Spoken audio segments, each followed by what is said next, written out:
আচ্ছা বলো তো, কাদের কাদের কুদ্রি খেতে একদম ভালো লাগে না? যারা কুদ্রির নাম শুনলে একদম নাক মুখ কেটে দেয়, একেবারেই যাদের স্বাদ লাগে না, তাদের জন্যই আজকে এই কুদ্রির একটা দারুণ সুস্বাদু রেসিপি। এই কুদ্রির রেসিপিটা খেলে কিন্তু একেবারে স্বাদ পাল্টে যাবে এবং বারবার করে খেতে চাইবে, মাথা পাগল হয়ে যাবে কুদ্রির এমন একটা রেসিপি খেলে। তো দেখো আজকে আমি এই কুদ্রির রেসিপিটা কিভাবে তৈরি করছি। বাজার থেকে আনা কুদ্রিগুলোকে সবার প্রথম খুব সুন্দরভাবে কিন্তু জল দিয়ে ভিজিয়ে রেখে তারপর ধুয়ে নিয়েছি পরিষ্কার করে, কারণ কুদ্রির গায়ে কিন্তু অনেক ধুলোবালি থাকে, যে কারণে পরিষ্কার করে একটু ধুয়ে নিতে হয়। আর এই রেসিপিটার জন্য আমি নিয়েছি দুটো বড় সাইজের পেঁয়াজ আর নিয়েছি একটা আলু। 400 গ্রাম মতন এখানে কুদ্রি রয়েছে। কুদ্রিগুলোকে মাঝখান থেকে ফালিকে দিয়েই কিন্তু কেটে নিতে হবে। খুব একটা ছোট ছোট পিস করব না, একটু বড় বড় পিস রাখলে কিন্তু এই কুদ্রির যে মশলাদার কুদ্রি যেটাকে বলে সেটা কিন্তু খেতে খুব ভালো হয়। চটপটা টাইপের হয় এই কুদ্রিটা, ভাত রুটি পরোটা সবের সাথে ভালো লাগে। এরপরে চলে আসি আলুটা কিভাবে কাটছি। আলুটাকে কিন্তু একটু বড় বড় করেই কাটছি।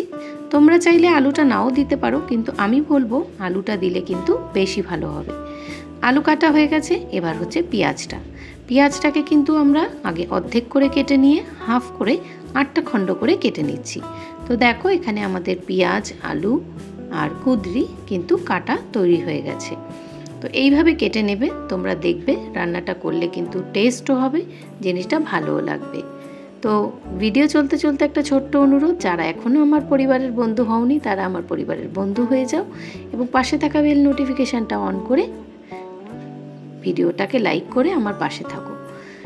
তো দেখো কড়াতে আমি কিন্তু তেল চাপিয়ে দিয়েছি। তেলটা গরম হয়ে যাওয়ার পর আমি কুদ্রি আর আলুটা কিন্তু এবার একটু ভাজা ভাজা করে নেব। কড়াতে যে তেলটা দিয়েছি সেটা কিন্তু অবশ্যই সর্ষের তেল হতে হবে, কারণ এই রান্নাটা সম্পূর্ণ সর্ষের তেলে হলেই কিন্তু স্বাদ হয়। তাতে দিয়ে দেবো 1 চামচ মতন নুন।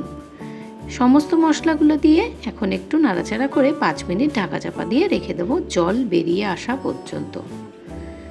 আবার গ্যাসের ফ্লেমটা একটু হাইতে রেখে আবার একটু সময় ঢাকা দিয়ে ভাজা করে নেওয়ার পর এবার পেঁয়াজগুলোকে অ্যাড করে দেবো। তারপর কুদ্রি আলু পেঁয়াজ খুব সুন্দরভাবে কিন্তু ব্রাউন কালার করে ভেজে নিতে হবে। এরপর দেখো একটা টমেটো দেব। টমেটোটাকে আমি 8 খণ্ড করে কেটে নিচ্ছি। এটাকে বানাবো অন্য একটা কাজের জন্য বলছি। তো কড়াই থেকে আমি তো পুরোপুরি কুদ্রি ভাজাগুলোকে নামিয়ে নিলাম। তারপর কড়াতে আবার বেশ কিছুটা তেল দিয়ে তাতে আমি দিয়ে দিয়েছি গোটা জিরে ফোড়ন আর দিয়েছি 2 চামচ মতন আদা রসুনের পেস্ট, যদিও আমার এই পেস্টটা একটু লিকুইড ছিল। এরপর আমি এখন দিয়ে দিচ্ছি 1 চামচ মতন হলুদ গুঁড়ো, 1 চামচ কাশ্মীরি লঙ্কার গুঁড়ো, 1 চামচ নুন, 1 চামচ মতন চিনি, কারণ যে কোনো রান্নায় আমার একটু চিনিটা বেশি থাকে। এরপরে দিয়ে দেবো 1/2 চামচের মতন ধনে গুঁড়ো আর 1 চামচ মতন জিরে গুঁড়ো। সবসময় ধনেটা জিরের থেকে একটু কম পরিমাণ দিতে হয়। তারপর খুব সুন্দরভাবে কিন্তু জিনিসটাকে এবার কষিয়ে নিতে হবে। মিডিয়াম টু লো ফ্লেমে কিন্তু জিনিসটাকে কষাতে হবে। কষাতে কষাতে তোমরা তো বুঝতেই পারছো কি সুন্দর তেল ছেড়ে এসছে। তারপরে আমি এখানে দিয়ে দিয়েছি যে টমেটোটা কেটেছিলাম সেটার পিউরি বা পেস্ট, সেটা দিয়ে এবার কিন্তু খুব সুন্দরভাবে কিন্তু জিনিসটাকে কষিয়ে নিচ্ছি। তো দেখো কষাতে কষাতে তেল ছেড়ে আসার পর আমি কিন্তু কুদ্রি আর আলু পেঁয়াজ যেটা ভেজে রেখেছিলাম সেইগুলো এবার এর মধ্যে দিয়ে আরও বেশ কিছুক্ষণ ধরে সুন্দর করে কিন্তু জিনিসটা কষিয়ে নেব। এরপর আমি দিয়ে দেব সামান্য গরম মশলা আর দিয়ে দেব আমচুর পাউডার। একটা জিনিস আমি এখানে দিইনি, তোমাদের কাছে যদি থাকে তোমরা অবশ্যই সেটা দিও, বেসন। আর আমচুর পাউডার যদি তোমাদের কাছে না থাকে তোমরা চাট মশলা দিতে পারো, সাথে পাতিলেবু অ্যাড করতে পারো, তাহলেই কিন্তু আমচুরের যে টেস্ট, একটা টক টক যে ব্যাপারটা সেটা কিন্তু পাওয়া যাবে।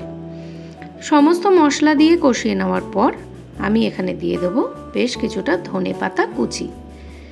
ধনেপাতা যে কোনো রান্নাতেই একটা আলাদা স্বাদ তৈরি করে আনে। তো ধনেপাতা কুচিগুলো দিয়ে কিন্তু আবার কয়েক মিনিট একটু নাড়াচাড়া করে নেব। তো দেখতেই পাচ্ছ অলরেডি কিন্তু আমার জিনিসটা একটু ড্রাই হয়ে এসছে। একটু গ্রেভিটা করার জন্য দিয়ে দিয়েছি আমি হাফ কাপের থেকেও একটু কম জল।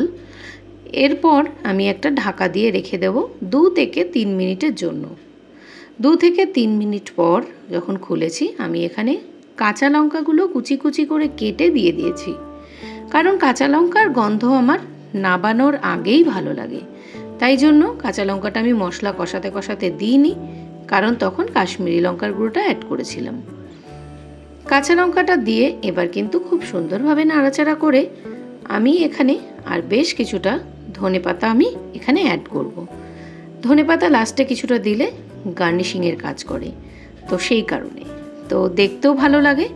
তো দেখো আমার কিন্তু এই কুদ্রির যে রেসিপিটি আমার পুরোপুরি তৈরি। এখন পুরোপুরি সার্ভ করে নিচ্ছি। গরম গরম রুটি, গরম গরম ভাত, এগুলোর সাথে কিন্তু কুদ্রির এই রেসিপিটা দারুণ যায়। তো তোমাদের কেমন লাগলো অবশ্যই কিন্তু কমেন্টের মাধ্যমে জানিও। যদি ভালো লাগে তাহলে একটা লাইক করো এবং পাশে থাকা বেল নোটিফিকেশানটা অন করে আমার পরিবারের বন্ধু হয়ে যেও।